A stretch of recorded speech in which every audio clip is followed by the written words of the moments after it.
Thamoi madi khambal jau nungsilan phamdana mikethi asaubana mangtha chinbal dadi irumlo thamoi du supi thokta nungsiba su uthokta wakhaldana amakhan chinbaldana amahai karamnadi khangani apangbi magi thamoina angauba thamoi oirabasu nungsiba masak khangi haibadu onthokpanida thamoi nangsu mangau onthoknasu thikredako yum amatada punna leiminarabasu wari watai ningthijana sanadana leinariba mataw aduda jungsang karino maram ama hairaga wari sananaba tanja thiribani thajagidama phone amasu leibiragle account amada sel kharasu transfer tawshinbiri adubu kamdawna pigani haibadi khanpham khangdana leirambani wakhal ama laktuna thawanbu kauraga pihallage haina khali adubu poto pikhibagi khakta nate nupi mana ulakadauba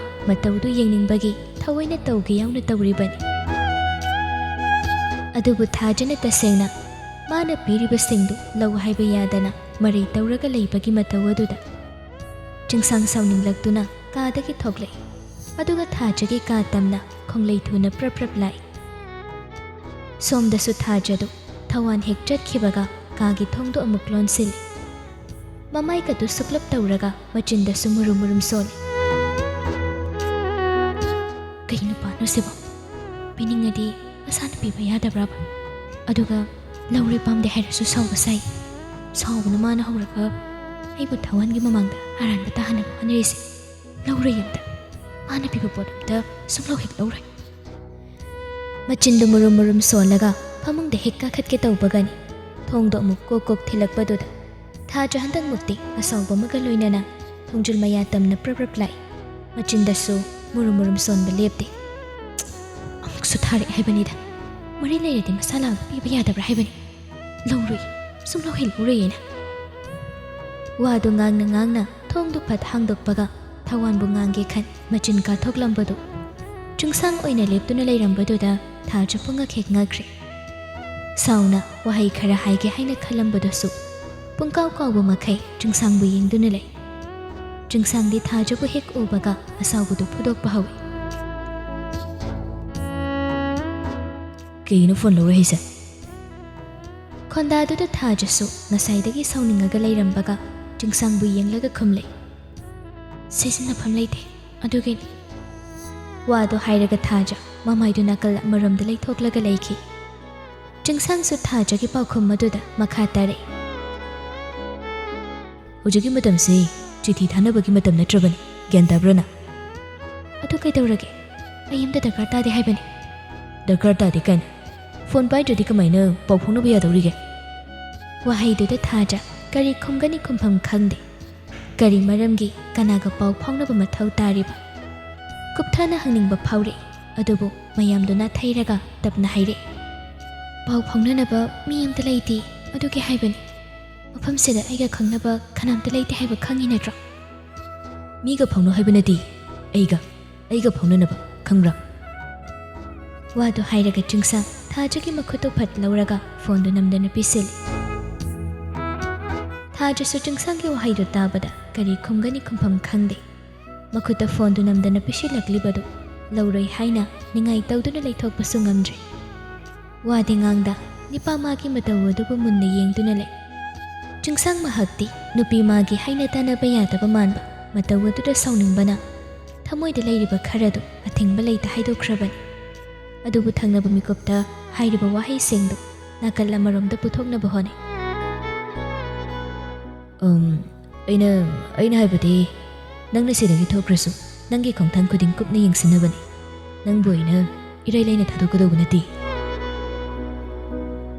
wahaido hairakani haiba thajarude thamoigi oiba wahaira haina khallubani adubu mabu thajadabana mang thabagi wahai oirambaduda thaja maithongdu dukthagi khonjelu piksinkhre tapna aibu thajadabagi oire wadu hairaga thaja makhutta pairiba phone box aduda munna yengduna lei amuksu makha tai adugi oiragadi oi ai phone sa pairage thamoigi wahaibu thaidoknaba hotnaruba mabu warau khinaba machaga ma oikre nupi magi wahai aduda Chingsang hena tawfam khangde. Taha sengdoknaba honare. Aina thajadena haikrabo. Yumsida hek thokhibaga nangna khangba kanamta thangnagadawba nati. Khudongthiba thoklagadi aina jenadoise. Thaja hoi haibagom makok nomi mamaidi non khalakde. Matawduda Chingsang haidokhiba wahai sengdu amuk hanjilak wahaibasu yada tawfam khangde. Saurambadu taptharaga makhutta pairakliba cardtusu mukpire. Se Thaja Chingsangna piraklibadu yengi laubadi laushinde. Chingsang sumakha tai. Sina nangna sizinamnaba sel kharani. Pin number na phone da save tokhrabani. Card sidi ai lauraroige. Sisu muk namdana pinadoiro. Aina pibu khuding harau amda laudrisa kaigino. Thajadaba midabu sel pinabro. Aina nangona thajadidu kaida haikrage. Aina pirisa nangna matam khari mungi thabak singse sanabirambagini. Adugidamakta oiradi pidrasu yare ainasu laurai. Aina pirisa nangi mamal nati sumiyoiba moina mating pangbani sibu kyamu yam kaige. Aya ahenba kashu khande nana laubasu leite. Adu oiragadi aina pirisa lausilu. Yarani phone sine yare. Karamba mikuptano aina piba pota nangna harau laugadawrise. Lauba yadaba pote ai launingde. Aina pirisi nongminati sel ni sel. Sel yaudana kamaina hinge hebano. Madugidamak nangnu wabiyo haidi. Wahaidudu Chingsang thajaba munna yengle. Aduga madugi wadu tagi haidina lakpa nati. Aduga cardchusu laksindaba yare. Phone dasu jaksana paigadawani. Aina call tawrakpadu paikhalakdaba yare. Yam thunamta hangu. Wadu hairaga Chingsang thajagi makhut namadu amuk lauraga card namdana pisile. Aduga mafam adudagi mamai leiraga thoki. Thajadi nipamagi mataw asida wahai amatasu haihauba nangda tumina leptuna leihawi. Chingsangdi thajagi wahai kharada thamoidu nungaifam khangde. Thamoigi apam nungshibu punsi lambina kalli haiduna nathainaba hotnaribadu mapukningdasu matanta sauningba phawi. Somdana thajasu Chingsanggi mataw aduda karino haiba wakhal tade. Amukshu nipa asigi thamoigi masak machu mayek sengna uba phangbagumsu tawi. Aduga amuksu sakhangdaba lamlanba amagum ure. Adubu nipa magi wahai khuding thamoibu sonthanaba machakamadi oihali. Phana sauna hainaba oirabasu kuina sauduna leibasu ngamde. Phone piramlibadu call tawrakpada hanglamdragadi amuksu saurani khanna hangdoknaba honai. Chingsangdi kada hek changlakpaga churup ama phat chamkhatli. Aduga matha sana maikhudu chungsillaga lei. Thamoidana ama khan chinbaldana ama hai tawkhibadu haujiktada ningamdaba phaure. Tasengna nungshilan phamda mikiti haibadu oirare haina taksi sonduna lei. Phone piramlibadu hangdoklabra hangdoktribra haibadusu khangningbana masadu leifam khangdrabani. Nupi mana mamai mamikka suklaga leihoriba mataw aduga mana piba khuding harau laudaba mataw aduga thamoi mana nipa magi wahaida waroba maithong tahobaduga Chingsangdi leifam khangdre. Kaduda hangat handa amuk chali amuk phammi tawduna lei. Phana kuina asumna leiraga phone du lauthoklaga thajagi number aduda call tawnaba honai. Adubu number amadagi call lakshinbana hankhre.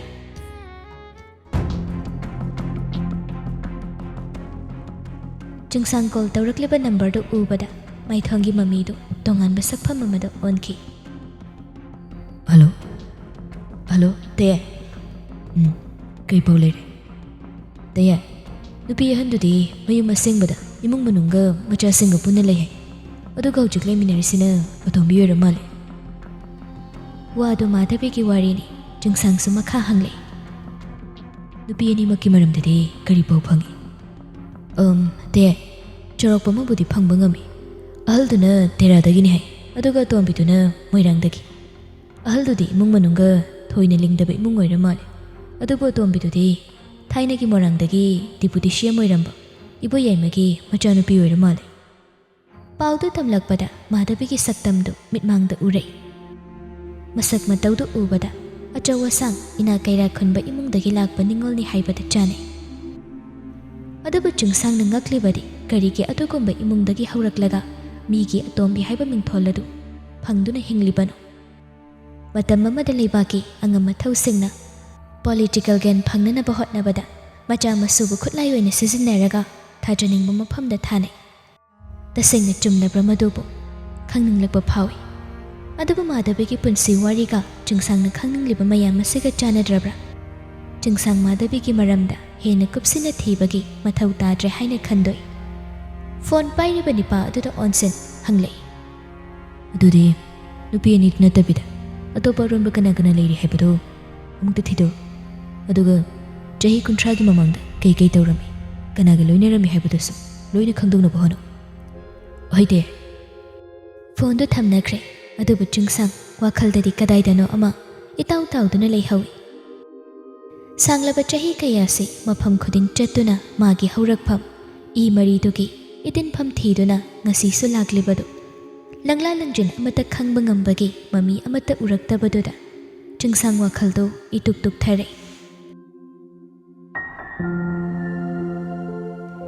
ꯄꯨꯟꯁꯤꯅ ꯐꯤꯚꯝ ꯑꯁꯤꯗ ꯍꯤꯡꯂꯤꯕꯁꯤ ꯍꯪꯒꯠꯅ ꯑꯃꯨꯛꯁꯨ ꯌꯦꯡꯅꯤꯡꯂꯛꯏ꯫ ꯑꯗꯨꯕꯨ ꯉꯁꯤꯗꯤ ꯆꯨꯡꯁꯥꯡ ꯃꯇꯝ ꯑꯃꯒꯤ ꯍꯧꯈ꯭ꯔꯕ ꯄꯨꯟꯁꯤꯕꯨ ꯅꯤꯡꯁꯤꯡꯂꯛꯄꯗ ꯑꯋꯥꯕ ꯊꯧꯗꯣꯛ ꯀꯌꯥꯒꯤ ꯃꯔꯛꯇ ꯊꯃꯣꯏꯕꯨ ꯏꯪꯊꯍꯟꯈꯤꯕꯤ ꯅꯨꯄꯤ ꯃꯥꯕꯨ ꯑꯣꯏꯅ ꯃꯤꯠꯃꯥꯡꯗ ꯎꯔꯛꯏ꯫ ꯃꯣꯔꯦꯗ ꯂꯥꯛꯄ ꯈꯨꯗꯤꯡꯒꯤ ꯍꯩ ꯌꯣꯟꯕꯤ ꯅꯨꯄꯤ ꯑꯗꯨꯒꯤ ꯄꯣꯠꯐꯝ ꯃꯅꯥꯛꯇ ꯑꯌꯥꯝꯕ ꯃꯇꯝꯗ ꯈꯥꯝꯕꯅꯤ꯫ ꯍꯩ ꯈꯔꯁꯨ ꯑꯗꯨꯃꯛ ꯂꯩꯒꯅꯤ꯫ ꯉꯁꯤꯗꯤ ꯆꯨꯡꯁꯥꯡꯅ ꯂꯥꯛꯄꯗ ꯍꯩ ꯌꯣꯟꯕꯤ ꯅꯨꯄꯤꯗꯨ ꯂꯩꯔꯝꯕ ꯎꯗꯦ꯫ ꯃꯗꯨꯒꯤ ꯃꯍꯨꯠꯇ ꯃꯆꯥꯅꯨꯄꯤꯗ ꯑꯣꯏꯅ ꯐꯝꯂꯝꯕꯗꯨ ꯎꯕꯗ ꯆꯨꯡꯁꯥꯡ ꯆꯪꯁꯤꯜꯂꯛꯏ꯫ ꯅꯍꯥꯟ ꯃꯈꯩꯗꯤ ꯃꯃꯥꯒ ꯄꯨꯟꯅ ꯂꯩꯃꯤꯟꯅꯔꯝꯕ ꯑꯣꯏꯕꯒꯤꯔ ꯃꯃꯥꯏ ꯃꯃꯤꯠꯇ ꯀꯔꯤꯒꯨꯝꯕ ꯑꯃꯠꯇꯁꯨ ꯇꯩꯁꯤꯜꯂꯝꯗꯦ꯫ ꯑꯗꯨꯕꯨ ꯉꯁꯤꯗꯤ ꯉꯧꯔꯣꯛ ꯉꯧꯕ ꯈꯖꯥꯏ ꯑꯅꯤꯗꯨ ꯆꯟꯗꯜꯅ ꯉꯧꯔꯣꯛ ꯉꯧꯅ ꯇꯩꯁꯤꯜꯂꯒ ꯄꯣꯠ ꯌꯣꯜꯂꯝꯂꯤꯕꯗꯨ ꯎꯕꯗ ꯆꯨꯡꯁꯥꯡ ꯅꯨꯄꯤ ꯃꯥꯕꯨ ꯃꯨꯟꯅ ꯌꯦꯡꯂꯒ ꯍꯪꯂꯛꯏ꯫ ꯅꯣꯏ ꯃꯥꯗꯤ?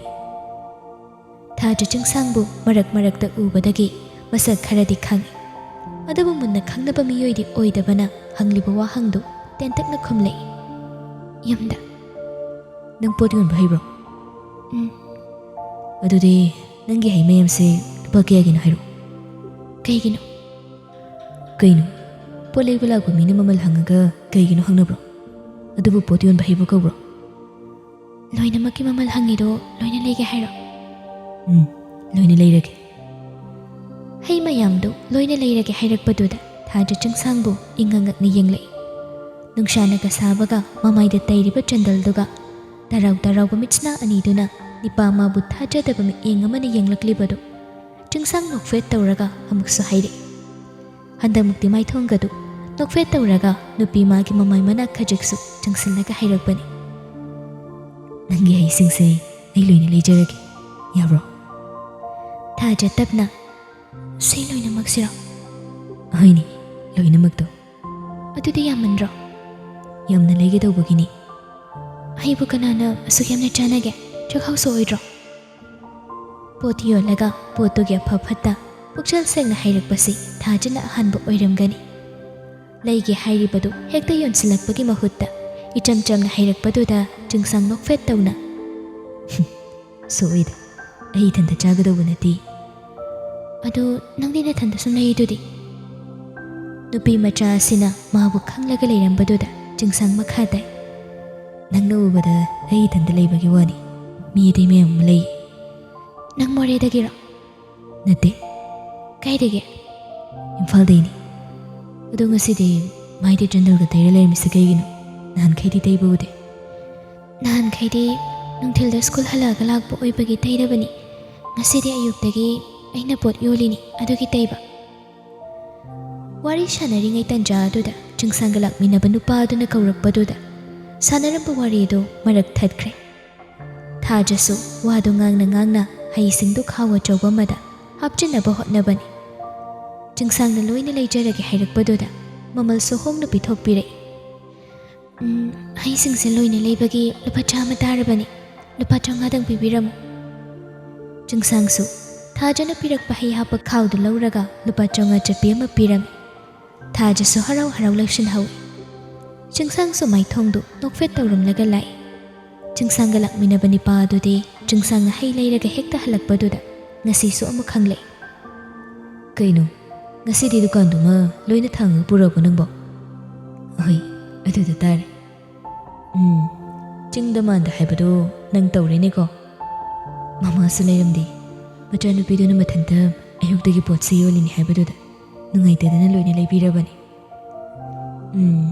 ꯄꯥꯈꯪ ꯐꯔꯕꯅꯤꯅ ꯅꯨꯄꯤ ꯃꯆꯥꯁꯤꯡꯒꯤ ꯃꯇꯦꯡꯁꯨ ꯄꯥꯡꯅꯤꯡꯕ ꯍꯥꯏꯕꯁꯦ ꯃꯍꯧꯁꯥꯅꯤ꯫ ꯌꯥꯏ, ꯀꯩꯁꯨ ꯀꯥꯏꯗꯦ꯫ ꯑꯗꯨꯕꯨ ꯍꯩ ꯌꯣꯟꯕꯤ ꯃꯃꯥ ꯃꯆꯥꯁꯤꯅ ꯂꯨꯠꯇꯤ ꯇꯧꯍꯟꯈꯤꯅꯨꯀꯣ꯫ ꯍꯧꯖꯤꯛ ꯍꯩ ꯃꯌꯥꯝꯁꯦ ꯀꯥꯏꯗ ꯆꯥꯔꯨꯗꯧꯔꯤ? ꯌꯥꯝ ꯆꯥꯗ꯭ꯔꯁꯨ ꯑꯉꯝꯕ ꯈꯔ ꯆꯥꯔ ꯂꯣꯏꯔꯦ ꯀꯩꯅꯣ꯫ ꯑꯗꯨꯒ ꯑꯔꯦꯝꯕꯁꯤꯡꯗꯣ ꯉꯁꯤ ꯁꯨꯝ ꯍꯨꯟꯗꯣꯛꯈꯤꯗꯣꯏꯔꯣ? ꯍꯨꯟꯗꯣꯛꯀꯦꯅ ꯍꯨꯟꯗꯣꯛꯄꯗꯤ ꯅꯠꯇꯦꯗ, ꯄꯠꯁꯤꯜꯂꯛꯄꯗꯨꯗ ꯇꯧꯕꯅꯤ꯫ ꯍꯣꯏꯅꯦ ꯍꯣꯏꯅꯦ, ꯅꯣꯡꯃ ꯄꯣꯠ ꯄꯨꯔꯛꯇꯕ ꯅꯨꯃꯤꯠ ꯑꯃꯗ ꯑꯩꯈꯣꯏ ꯄꯥꯈꯪꯒꯤꯗꯃꯛ ꯅꯨꯄꯤ ꯃꯆꯥꯁꯨ ꯑꯣꯏꯅ ꯄꯨꯔꯛꯑꯒ ꯂꯣꯏꯔꯦ꯫ ꯍꯦꯔꯥ, ꯅꯥꯇꯩ ꯆꯥꯗꯕ ꯑꯉꯥꯡ ꯃꯆꯥꯁꯤꯕꯨ ꯀꯩꯅꯣ, ꯆꯍꯤꯁꯨ ꯁꯨꯔꯝꯈꯤꯔꯣꯏ꯫ ꯑꯗꯨꯗꯤ ꯅꯨꯄꯤ ꯃꯆꯥꯁꯤꯅ ꯆꯍꯤ ꯁꯨꯕ ꯐꯥꯎꯕ ꯊꯕꯛꯁꯦ ꯇꯧꯗꯕ ꯌꯥꯔꯣꯏꯗꯧꯔꯤꯅꯦ꯫ ꯅꯠꯇ꯭ꯔꯗꯤ ꯃꯁꯛ ꯅꯨꯡꯁꯤꯔꯤꯗꯨꯒ ꯂꯩꯁꯥꯕꯤ ꯐꯥꯔꯛꯄꯗ ꯃꯣꯔꯦꯒꯤ ꯄꯥꯈꯪꯅ ꯍꯥꯏꯖꯦꯛ ꯇꯧꯈꯤꯅꯤꯀꯣ꯫ ꯍꯩ ꯂꯩꯕ ꯏꯕꯨꯡꯉꯣ, ꯍꯩ ꯃꯌꯥꯝꯗꯣ ꯆꯥꯔꯒ ꯅꯪ ꯀꯞꯇꯅ ꯂꯩꯖꯍꯧꯅꯤꯀꯣ꯫ ꯃꯥꯅ ꯆꯍꯤ ꯁꯨꯕ ꯉꯥꯏꯕ ꯑꯣꯏꯅ ꯁꯦꯜ ꯈꯔ ꯌꯥꯝ ꯇꯥꯜꯍꯧ ꯇꯥꯔꯦꯅ꯫ ꯑꯍꯜ ꯅꯪꯗꯤ ꯑꯩꯒꯤ ꯏꯇꯨꯡ ꯏꯟꯅꯔꯒ ꯁꯦꯜ ꯇꯥꯜꯂꯣꯏꯗ꯭ꯔꯣ? ꯇꯥꯟꯕ ꯇꯥꯔꯦꯗꯅ ꯑꯩꯁꯨ꯫ ꯑꯗꯨꯗꯤ ꯆꯍꯤ ꯀꯌꯥꯃꯨꯛꯇꯤ ꯁꯨꯔꯝꯗꯧ ꯃꯥꯜꯂꯤ? ꯑꯩꯅ ꯌꯦꯡꯕꯗꯗꯤ 13, 15 ꯂꯦꯡꯒꯥ ꯑꯣꯏꯒꯅꯤꯅ ꯈꯜꯂꯤ꯫ ꯑꯣꯏꯔꯝꯒꯅꯤ꯫ ꯑꯗꯨꯗꯤ ꯁꯦꯜ ꯇꯥꯟꯗꯣꯏꯁꯦ ꯆꯍꯤ 3-4ꯇ ꯃꯉꯥꯏꯔꯦꯅꯦ꯫ ꯌꯥꯝ ꯀꯨꯏꯅ ꯁꯦꯜ ꯇꯥꯟꯗꯅ ꯀꯩꯗꯧꯔꯗꯣꯏꯅꯣ? ꯑꯃꯨꯔꯛ ꯑꯅꯤꯔꯛꯀꯤ ꯈꯣꯡꯆꯠꯇ ꯄꯣꯠ ꯈꯔ ꯌꯥꯝꯅ ꯑꯗꯨꯝ ꯄꯨꯊꯣꯛꯑꯒ ꯂꯣꯏꯔꯦ꯫ ꯗꯥꯎ ꯌꯥꯔꯤꯉꯩꯁꯤꯗ ꯇꯧꯍꯧꯒꯗꯧꯕꯅꯤ ꯈꯪꯕ꯭ꯔꯥ? ꯅꯠꯇ꯭ꯔꯗꯤ ꯑꯃꯨꯛ ꯐꯥꯕꯗ ꯄꯨꯡꯂꯣꯏ ꯂꯣꯏꯔꯕꯅꯤ꯫ ꯑꯗꯨꯏ ꯋꯥꯕꯨ ꯀꯩꯅꯣ, ꯁꯤꯐꯥꯏꯁꯤꯡꯁꯦ ꯃꯒꯨꯟ ꯂꯣꯏꯅ ꯈꯪꯉꯤ꯫ ꯍꯧꯖꯤꯛ ꯃꯇꯝꯗꯕꯨ ꯁꯦꯜ ꯄꯥꯝꯗꯕ ꯀꯅꯥ ꯂꯩꯒꯦ? ꯏꯕꯥꯅꯤꯅ ꯊꯋꯥꯏ ꯈꯨꯕꯥꯛꯇ ꯍꯥꯞꯄꯒ ꯇꯧꯔꯤꯁꯦ ꯑꯌꯥꯝꯕ ꯁꯔꯨꯛꯇꯤ ꯃꯊꯛꯀꯤ ꯉꯥꯛꯇꯅꯤꯀꯣ꯫ ꯑꯗꯨꯒ ꯑꯩꯈꯣꯏꯒꯤꯅ ꯍꯩꯀ꯭ꯔꯨ ꯃꯅꯥꯗ ꯌꯣꯡꯕ ꯈꯔ꯫ ꯉꯥꯏꯕꯗ ꯀꯜꯂꯨ ꯑꯍꯜ, ꯑꯩꯈꯣꯏꯒꯤꯁꯨ ꯃꯇꯝ ꯁꯣꯏꯗꯅ ꯂꯥꯛꯈꯤꯅꯤꯗ꯫